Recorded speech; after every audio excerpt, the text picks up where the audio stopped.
ছোটকালে মাদা মারা গেছে, তারা যাবতীয় কাজ সব আমারই করা লাগে। মাদা বেঁচে থাকলে মানুষের কি গরু ছাগলের খাতে দেওয়া লাগছে।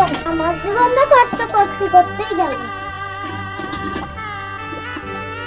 রমেন, বাড়ির মধ্যে আসিস? কই রে, এদিকে আয়। হ্যাঁ বা, কি বলছো বলো। তোর যে দোকানে যায় সীমাচিনি আনতে বলছিলাম, আনিছিস? আব্বা, সময় জন্য বাকি দিচ্ছে না, দোকানে মেলা বাকি হয়ে গেছে। আগে ওইসব পরিশোধ করতে গেলে তারপরে সময় জন্য নিয়ে যাচ্ছিল। মনি, আজ কাজ করেছি, কাজের টাকাটাও দিইনি, দোকানের বাকিটা যে শোধ করবো, দেখি কালকে টাকা পায়ে নিয়ে আসা যায় নাকি দোকান বাকি দিয়ে। আব্বা, ঈদ তো চলে এলো, আমার কি মার্কেট টার্কেট কিছু করে দিবা না? মনি রে, তুই তো দেখছিস দোকান বাকি তো দিতে পারছি না, তারপরে তোর মার্কেট কিভাবে করে দেবো? গত ঈদেও কিছু কিনে দিলে না, এই ঈদেও বলছে কিছু কিনে দিবা না। আমি কে পুরুন, তারপরে ঈদ করবো, সবাই নতুনটা পরবে না, ঈদ করবে না। মনি রে, তোর মাটা মরে যাওয়ার পরে আমার সংসারে খুব অভাব অনটন।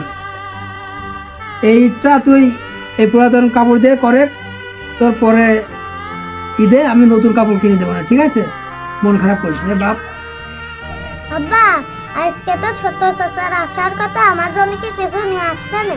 মনি রে, তোর ছোট কাকা তো আজকে ঢাকা থেকে আসার কথা, তোর জন্য মনে হয় কাপড় চোপড় কিনে নিয়ে আসবে না। মতনই তোর ছোট কাকার পোলো পিঠে মানুষ করে লেখাপড়া শেষ করে ঢাকায় চাকরি করছে। তোর ছোট কাকার মতন তুই লেখাপড়া কর বাপ, তুই মানুষের মতন মানুষ হ।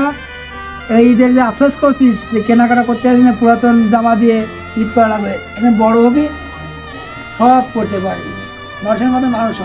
আব্বা, তো ছোট চাচা কখন আসবে না? এই নতুন জামা কাপড় পরবো। বাড়ি ঘর ধরে কি অবস্থা, আমি সে কত টাকা পয়সা দিয়েছি এই বাড়ি ঘর ঠিক করার জন্য, আর এখনো এই বাড়ি ঘর না ঠিক করি অর্ধেক করে খেয়ে দিছে। ও দাদা, তোর ছোট কাকা চলে আসছে ঢাকা থেকে, হাতে ব্যাগ দেখছি, তোদের মনে কিরকম কিছু কিনছে।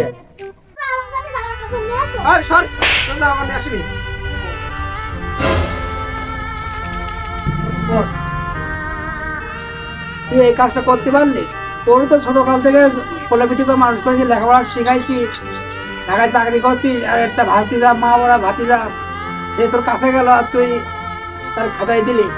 এই কাজটা মোটেও ঠিক করে নি, সে মোটেও ঠিক করে চল মনে চল, তুই মন খারাপ করি, তোর আমি নতুন জামা কিনে দেবো 8 বছর। আর দিক খেতা, এতদিন পর ঢাকাতে বাড়ি আসতে গেলাম না, মিজাজটাই খারাপ করে দিল।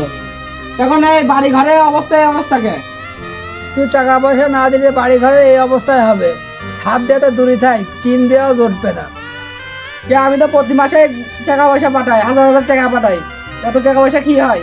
এই বাড়ি এখনো কমপ্লিট হয়নি, আমি যত টাকা পাঠাইছি এই বাড়ি এতদিন তো এই বাড়ি কমপ্লিট হয়ে যাওয়ার কথা। তুই 10,000 টাকা পাঠাইস, সেখানে সংসার খরচ, রমিম মার ক্যান্সার আছে ওষুধ কিনা, আবার এই ঘরটাতে করেছি, এটা তো আমাকে শুক্রিয়া আদায় করতে হবে। আবার তুই কি চাইস? আইসি তুই ছেলেটা দিলে ফেলাই ধাক্কা মেরে, এটা কি তুই ছোট ছোট হিসাবে কি কাজটা ঠিক করেছিস? টাকা আমি পাঠাই 10,000 কি 20,000 সেটা আমি বসবো, আমি তোর টাকা ঘর করার জন্য তোর টাকা পাঠাইছি, তুই কত ভাবির ক্যান্সারের পিছনে টাকা খরচ করতে গেছিস আমার টাকা। তোর টাকা মানে তুই কি বলতে চাচ্ছিস? তোর টাকা কি আর আমার টাকা কি? তোর ছোটকাল থেকে মানুষ করলাম, লেখাপড়া শিখালাম, ঢাকায় চাকরিও দিলাম, তোর ভাতিজারা তোর কাছে গেল, তুই দুধ ছাই ছাই করে তাড়িয়ে দিলি। শিক্ষিত মানুষের এরকম ব্যবহার করা ঠিক না। শিক্ষিত মানুষের ভালো ব্যবহার, নম্র ব্যবহার, শিক্ষিত মানুষ তো সবাই নম্র ব্যবহার কিটা কয়েকজন করতে পারে, কিন্তু তোর বাড়িতে তুই থাক, আমরা দুই বাপটা চলে গেলাম। যা যা বাড়ি থেকে চলে গেলে কি এমন হবে না, তোর মতো হাত দরকার নেই আমার। এত টাকা পয়সা দিয়েছি, আজ পর্যন্ত বাড়িটা এখন কমপ্লিট তুই করতে পারিস নি, টাকা পয়সা সব উড়িয়ে ফেলাইছিস, এর পিছনে ওর পিছনে খরচ করেছিস, তাহলে তোর বাড়িটা কেমন লাভ খেলো?